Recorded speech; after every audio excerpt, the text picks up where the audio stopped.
Over the years, I have been asked many a time by many a people to give a comprehensive and full tour of my personal model railroad layout.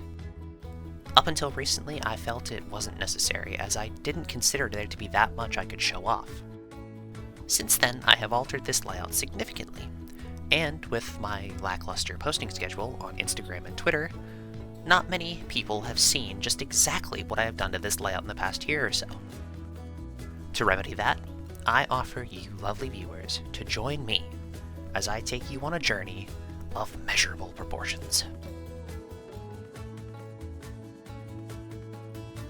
Welcome to Copper Peak.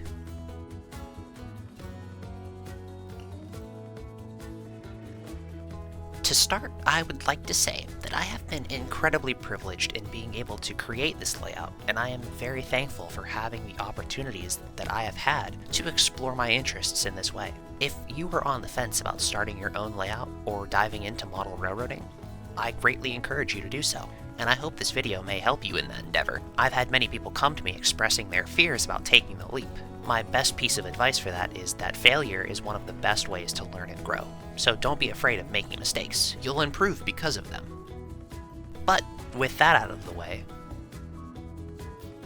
I'd like to give a bit of background information regarding the history and development of this layout. This layout first started as a singular, roughly 4 by 8 foot table back in the summer of 2016. And I'm only now just realizing that's nearly a decade old. Wow. Since then, it has seen 2 additional platforms added onto the original table, a 4 by 4 foot one and a smaller 5 by 3 foot one. We will of course be digging deeper into those additions as we encounter them on the tour. The layout has seen a very interesting history of changes and expansions over the years, and some very recently, as well as more being planned.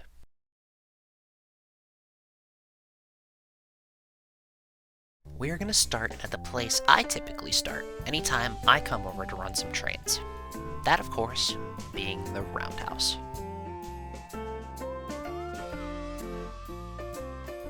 At the center of it all, this is where running sessions truly start. Right in the middle here we have the old, but reliable enough Atlas turntable. It's not the most stylish or interesting, but it does the job just fine.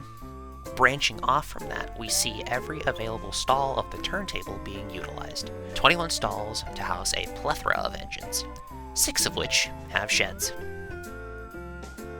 One of these stalls here is missing a good chunk of its wooden sleepers under the rails. A long time ago, I had thought it would be interesting to turn this into some sort of ash dumping pit for steam engines. And I clearly hadn't quite finished, as I'm sure a real steam engine would have had these rails buckling under its weight without any support from the sleepers. Not sure why I chose to put an ash pan this far out of everyone's way, but I think you'll start to notice me questioning my decisions as a bit of a reoccurring theme in this video. Like I said before, mistakes are the best ways to learn, and I sure as hell made a lot of them when I made this layout. Moving on to the actual roundhouse part of the roundhouse, making up the main sheds here are a Walther's 3-stall roundhouse kit, a completely scratch-built 2-stall shed I made years prior, and a 1-stall shed kit, which I honestly am unsure who the manufacturer is. That might also be a common theme within this video. Many of the things I've attained over the years have either been secondhand from model train shows or relatives looking to discard their collection. So I do apologize if I can't offer up the exact details on a piece, but I encourage you to leave a comment if you do know who the manufacturer is, or if you have certain questions about a specific object, or if I have anything incorrect in what I've said. Taking the main road out of the shed complex leads you up to an old water tower and a pedestrian crossing. Personally, one of my favorite places to take photos of locomotives. As we exit the sheds, we're actually going to take a right here and show off where the pedestrian crossing leads to. This is the old station building. The idea of there being a station in this exact spot has persisted since the very beginning of this layout's existence, right at the front of the table. Traveling up the line further, we start to wrap around the shed complex and get a glimpse of the next destination on our tour.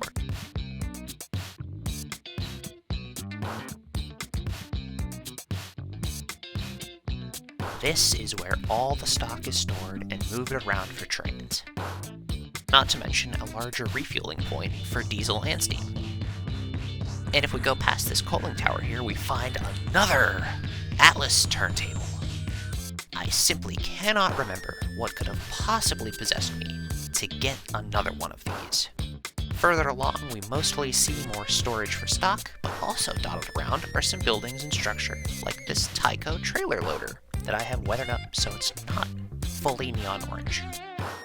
Going past that, we get to the port area. I have always been fascinated with areas where rail and sea meet, and I wanted to have something like that on my layout. On this particular port, we've got everything you might expect from a busy loading and unloading location. Big freight stations, a gantry crane, trucks and trailers, a small shed and siding for engines and stock, and behind the big freight station is a locomotive graveyard. Yeah, this scene was really fun to make. My two favorite props for it being this Santa Fe diesel with a melted casing and this steam engine here that seems to have suffered from a boiler explosion of some sort. These were incredibly fun to make, and I think they definitely add some interest to this part of the map.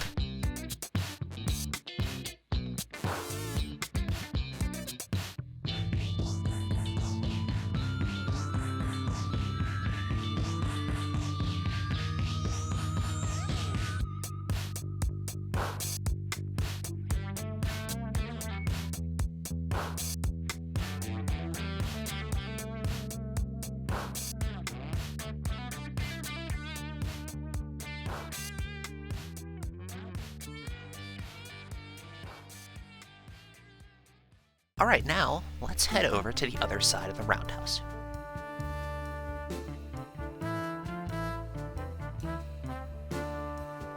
Here is the town.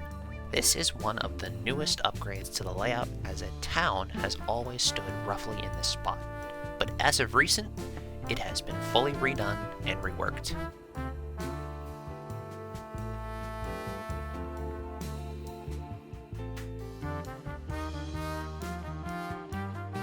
And directly next to the roundhouse is the station area.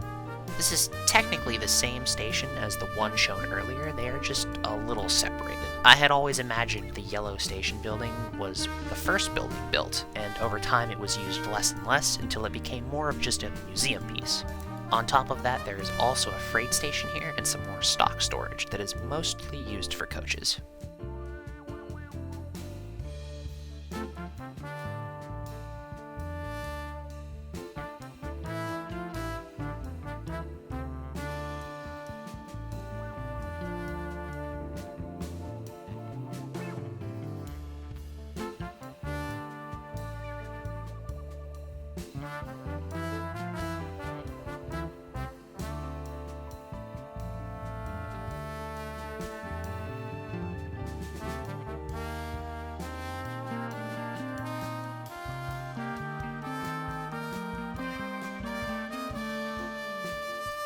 Going even further, we see the station has a road leading into it that takes you to a small parking lot with a street trolley on static display.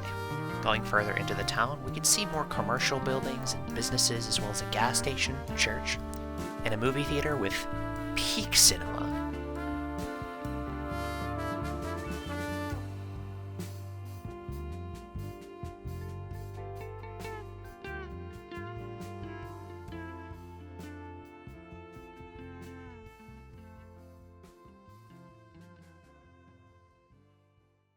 Now there is one last destination on our tour before I've shown you all everything this layout has to offer, and that is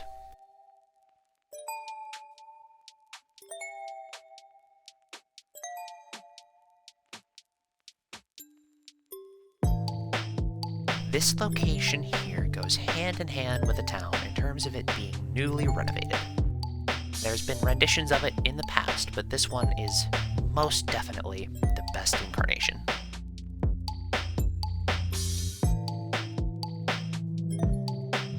And even better yet, now I finally have a place to run my 009 and HON30 models.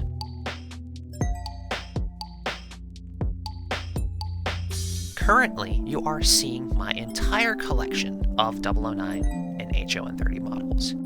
Another favorite part of this location for me are the structures. This abandoned building piece here was perfect for the location, and I felt it filled the space even better. And over on this side is a barn with a very interesting advertisement painted on the roof.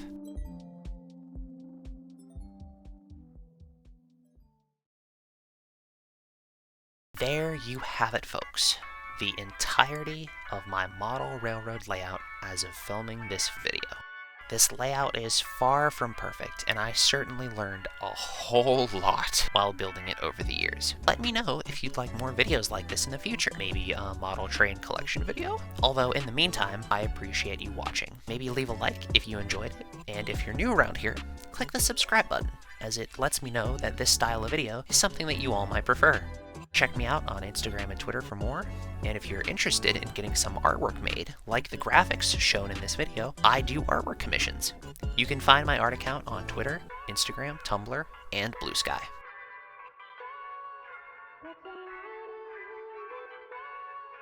Thank you all once again for sticking around this long, and I hope you have a wonderful rest of your day.